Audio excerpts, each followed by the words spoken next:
देवाच्या भजनाला सुरुवात झाली की महाराज कळत नाही आम्ही आजारी आहे का, आम्ही येताना एक इंजेक्शन घेऊन आलोय का.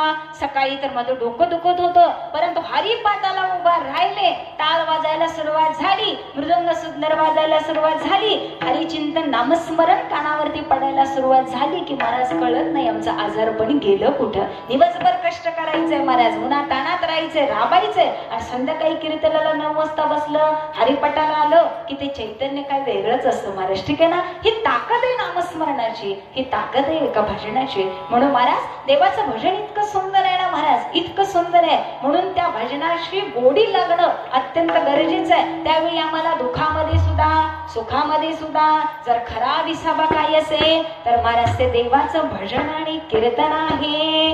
अमृताची गोडी देवा तुझ्या भजना, अमृताची गोडी देवा तुझ्या भजना.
अमृताची गोडी देवा तुझ्या भजनात.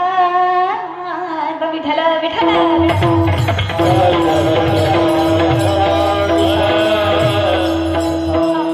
पहिल्या प्रश्नाचं उत्तर मिळालं महाराज. खरं सुख आणि खरं समाधान जर आम्हाला कुठं मिळवायचं असेल आणि कुठं मिळणार असेल तर ती ही जागा आहे महाराज. ठीक आहे ना. त्यामुळे भजनामध्ये इतकं तल्लीन होत आलं पाहिजे. आणि जो कोणी या भजनामध्ये तल्लीन झाला, देवाच्या नामाचा बेडा झाला, ज्याचं मन देवाच्या चरणाशी लीन झालं महाराज, तो देवापासून पुन्हा वेगळं होऊ शकत नाही. जसं एकदा का मुलीचा विवाह झाला की महाराज ती मुलगी आपली राहते का, ती परकेची होऊन जाते. आणि एकदा का विवाह झाला तर तिच्यावरचा अधिकार आपला संपून जातो.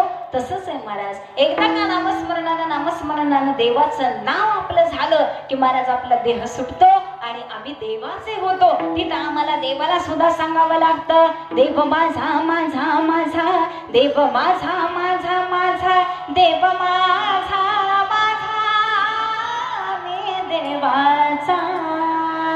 आता देव माझा झाला, मी देवाचा झालो. तुकोबराय सांगतात, हीच माझी सत्यवाचा. विठ्ठल विठ्ठल.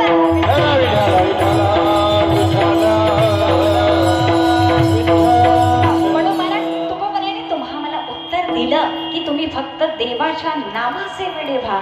आणि ज्या नामधारकाला देवाच्या नामाचं वेड लागलं ना महाराज, त्याचं मन देवाच्या चरणाशी लीन झालं. आम्ही पंढरपूरला देवाच्या दर्शनाकरता जातो महाराज. ठीक आहे ना. देवाचं सुंदर असं रूप आम्हाला समोरून सुद्धा दिसतं, त्याला आम्ही मुखदर्शन म्हणतो. जर देवाच्या दर्शनाकरता भरपूर भली मोठी लाईन लागली असेल तर तुमच्या आमच्यासारखा कामचुकार भक्त काय म्हणतो की बाबा एवढा वेळ 6 तास लाईन मध्ये उभं राहण्यापेक्षा पुन्हा केव्हा तरी गर्दी नसेल त्यावेळी पुन्हा पंढरपूरला येऊ आणि मग देवाचं दर्शन घेऊ. त्यामुळे आत्ता वेळ नाही, तोपर्यंत आपण काय करू, मुखदर्शन घेऊ आणि आपलं पिजवडीला माघारी परत येऊ. हे कोण म्हणतं? ज्याला जास्तीचा वेळ नाही परंतु खरा साधक आणि खरा भक्त जो खरंच वेळ काढून पंढरपूरला गेलाय, नाही नाही नाही काहीही झालं तरी चालेल, लाईन मध्ये 6 तास काय 10 तास उभं राहायला लागले तरी चालेल, परंतु देवाच्या चरणावर डोकं ठेवल्याशिवाय परत बिजवडीला यायचं नाही. असे किती जण आहेत महाराज? आता तुम्ही म्हणाल महाराज हे ज्या त्या वेळी आम्ही ठरवू का, कारण आमचं कामच आहे हो, जसं असेल तसं त्या पद्धतीनं आयुष्य आम्ही जगतो महाराज. आम्ही देवाच्या दर्शनाला जातो, भरपूर भली मोठी लाईन असते महाराज. आम्ही देवाच्या दर्शनाला भरपूर फिरत जातो. शेवटी आम्ही देवाच्या बरोबर समोर येतो. तिथं आम्हाला 15 मिनिटं थांबून देतात का महाराज? नाही नाही नाही हो, एवढ्या लांबून आले, बिजवडीत ना आलोय, थांबा जरा 10 मिनिट मी देवाच्या पुढनं हलणार. तुमच्यातलं माझ्यातलं कुणीही म्हणलं तरी महाराज एवढा वेळ आम्हाला तिथं थांबू देत नाही. पटकन चला बाहेर करून बाहेर काढलं जातं. परंतु महाराज आमचं ध्येय एकच असतं, देवाचं सुंदर असं रूप पाहिलं, देवाचा सुंदर असा चेहरा पाहिला, देवाची सुंदर असं मायबाप वस्त्र पाहत गेलो, कुंडले पाहत आलो, सुंदर अशा कटीवरती हात उभा आहे, देवाला तिथपर्यंत पाहिलं. परंतु महाराज देवाचं दर्शन त्याच वेळी पूर्णत्वाला जातं ज्यावेळी आम्ही देवाचे चरण स्पर्श करतो आणि त्या चरणावरती माथा टेकवतो. म्हणून महाराज हे मन ज्यावेळी या चरणावरती स्थिर होतं ना महाराज, त्यावेळी आम्ही पुन्हा पुन्हा म्हणू शकतो, रूपी जडले लोचना, रूपी जडले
आपल्याला वेळेत कीर्तन संपवायचंय.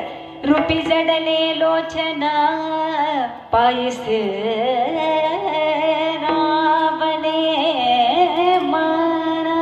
मूळ मुद्द्यावरती आलो, मन स्थिर झालं मायबाप पायाशी.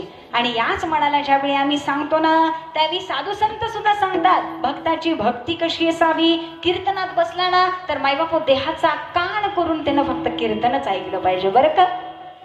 कारण चित्त इथं नसेल तर मंडपात बसून सुद्धा काही उपयोगाचं नाही. त्यापेक्षा निवांत हवेशीर बाजेवरती झोपून गेला तरी चालेल. परंतु काही लोक अशी असतात बाजेवरती त्या अंगणात त्या कट्ट्यावर बसून कीर्तन ऐकतायत, तिथं ते इकडं तिकडं काहीतरी करत असते, परंतु चित्त मात्र कीर्तनाकडे. परंतु मंडपात बसलेल्यांच्या अशी तर आहे, ते कीर्तनात आहेत परंतु चित्त मात्र इथं नाही. मग महाराज अशा वेळी विचार करावा लागतो की कोणत्या भक्ताची भक्ती श्रेष्ठ. म्हणून महाराज पुन्हा पुन्हा सांगावंसं वाटतं, हे मन तुम्ही देवाच्या भजनाशी लीन करा. मन लागो रे लागो रे, मन लागो रे लागो रे, मन लागो रे लागो रे, मन लागो रे लागो रे, मन लागो रे लागो रे, मन लागो रे लागो रे, माझे गुरु भजनी मन लागावं, परंतु गुरु भजनाशी लागावं महाराज. ठीक आहे ना. आणि हाच भाव एका साधू संतांचा आहे. मग हे मन जर आपल्या चरणाशी लीन झालं तर याचा परिणाम काय? तुकोबारांना विचारलं, अहो महाराज, रात्रंदिवस तुम्ही पण भजन करताय, रात्रंदिवस तुम्ही सुद्धा देवाची भक्ती करताय, परंतु तुम्ही म्हणताय देवाच्या चरणाशी मन लीन व्हावं, मग त्याचा फायदा काय? ते मन मी म्हणतो झालं, चला आम्ही कीर्तनात तल्लीन झालो, परंतु ते मन जर तल्लीन झालं तर त्या तल्लीनतेचा उपयोग काय, त्याचा फायदा काय? तो फायदा आणि महत्व सांगत असताना तुकोबाराय आजच्या भंगाचं द्वितीय चरण सांगून जातात.